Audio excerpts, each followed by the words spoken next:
le silence peut se définir comme une absence de son. C'est un élément fondamental de la photographie qui a tellement évolué qu'elle est passée du noir et blanc à la couleur et de la pellicule à des images numériques. Même si les procédés se développent, la fonction de la photo est toujours de transmettre un message, une histoire ou une émotion. Le premier réflexe est de porter un regard visuel sur la photo. Mais existe-t-il un regard sonore ? Hormis la transmission d'images, la photo permet-elle de transmettre du son ou du silence ?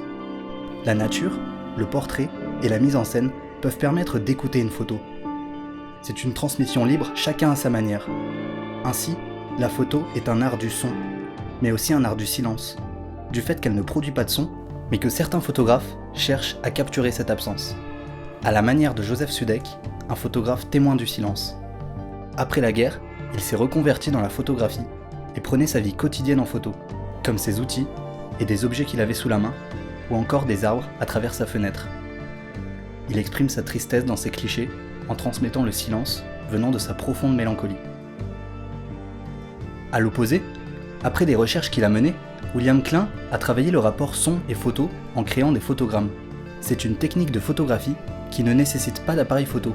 Il a ainsi transposé la musique en plaçant des objets sur une surface photosensible, puis en l'exposant directement à la lumière pour lui donner de l'espace et de la liberté.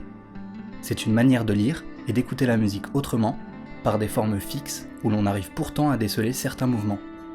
Cette analyse des formes sonores de la photographie permet de mettre en évidence que la meilleure manière d'écouter le silence, c'est de le voir.